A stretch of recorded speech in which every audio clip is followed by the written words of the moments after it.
next to me, come to the stage. Very funny girl. Give it up for Jennifer Arundale.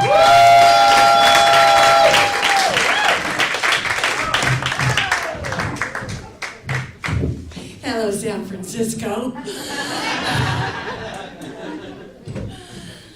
Hey, how's everyone doing out there today? I had a great week.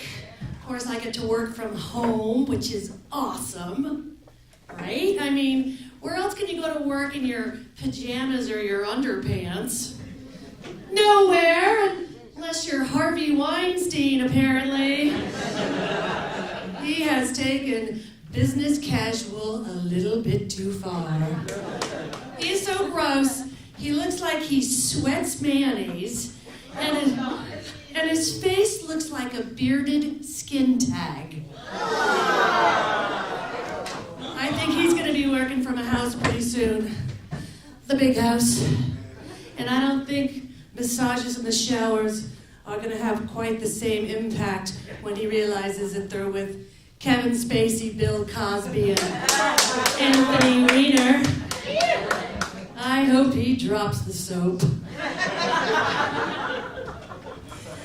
Yeah, speaking of ew, I was at CVS just today, cruising the feminine products aisle, and with the mass quantities and selections of ointments and gels and creams to treat your itchy crotch, I finally solved the mystery of what CVS stands for.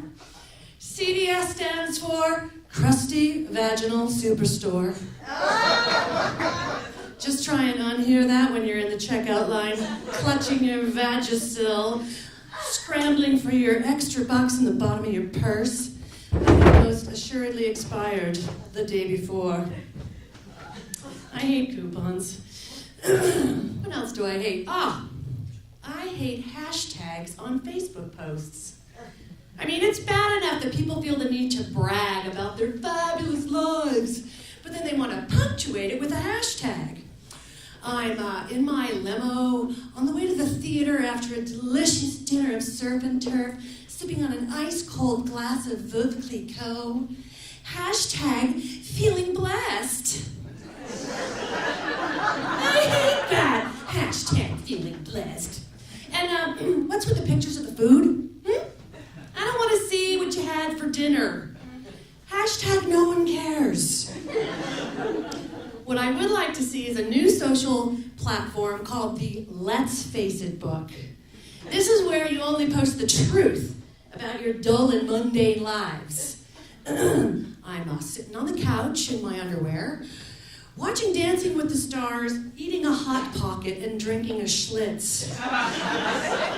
Hashtag feeling bloated. And Paul Manafort might write on his, went to the Ukraine to do some deals with the Russians and tried to hide $75 million from the IRS, but I got caught.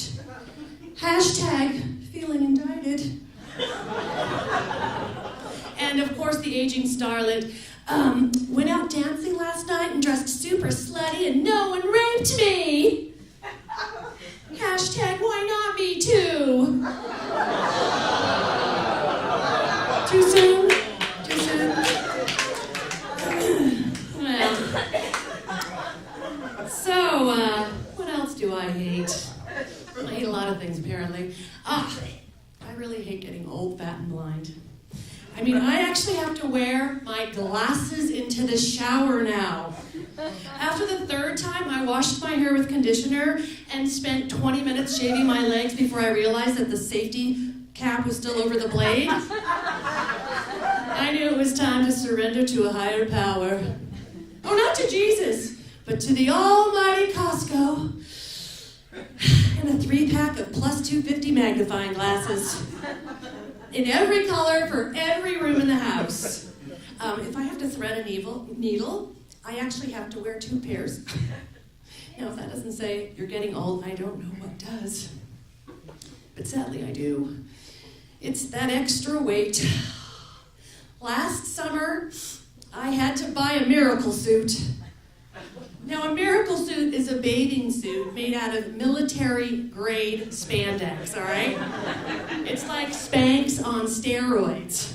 Or it's Spanx for takes. And they're supposed to make you look 10 pounds lighter, which they do, but they're so hard to get on. It's like trying to stuff a 4-man tent back into that little bag it comes in. It's so tight, I actually tore my rotator cuff with the strap on my shoulder. Pretty sure they call it a miracle suit because it's a miracle if you can stuff your fat ass into it. Yeah. But worst of all, about getting old, I think, are the rogue body hairs. Ladies, you know what I'm talking about. Those rascally little chin hairs.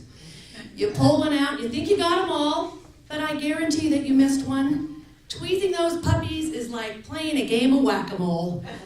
You pull one out over here and one pops out over there. You pull one over here and one pops out over there.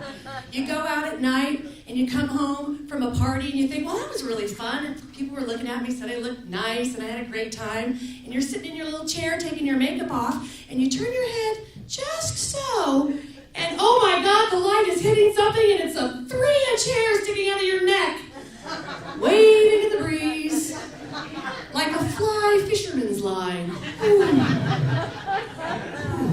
Only now it's white and it has a little curl in it. So it dawns on me that, my God, my pubic hairs are migrating north and they're growing out of my neck. My boobs are south, my pubes are north. This is awful. Do me a favor. If you ever see me with a hair long enough to be a zip line growing out of any part of my body other than my head, please let me know. So, thought I should get healthy, so I went to the health food store, and as I walked in the door, I was hit by this smell. I mean, what the hell is that smell, right? It's like hemp or weed and butt. It smells like hemp butt. And then there's that patchouli that they're trying to cover the smell up with. And I realize that it's the workers. They smell like what Snoop Dogg must smell like on a Sunday with Martha Stewart at church handing out hot dogs to the congregation. Now, I actually prefer my personal scent. Chili cheese fries, Chardonnay, and cake. Now, so these workers are super happy. And that's because not only are they high, but they're drunk too on kombucha. Now, kombucha is a health food drink that has alcohol in it, in case you didn't know. Yeah, it's supposed to elevate your mood and ease digestion. Guess what? So does a corn dog and a shot of tequila. The scientific definition of kombucha is, listen closely, a symbiotic colony of bacteria and yeast. Yum. That's Scooby for short. AKA drinkable mold. So I guess that makes the festering mushroom at the bottom of the bottle the Scooby snack. But not even Scooby-Doo would eat that festering loogie. Now, Shaggy might, for sure, but not Scooby. So, my daughter loves drinking this drinkable mold, which is super ironic because if there's like one little green speck of mold on her sandwich bread, game over. And there's hundreds of flavors of this kombucha. They have cute little names like Synergy and Miss Tang. But my favorite one is Chili Cleanser Kombucha. It's supposed to ease constipation. You know what else eases constipation? A strong cup of coffee and a cigarette. Kombucha, right in your pants. So this habit is fine, I guess, but it's super expensive. Those bottles of kombucha are like $10 a bottle. And I noticed that it tastes a lot like wine coolers. So lately, I've been substituting her kombucha with Bartles and James in her sippy cup. Oh, and she doesn't seem to notice, but it is pretty easy to fool a 4-year-old, especially after she's had a few. I think I'm going to have a few now. Thank you so much. I'm Jennifer Arundale.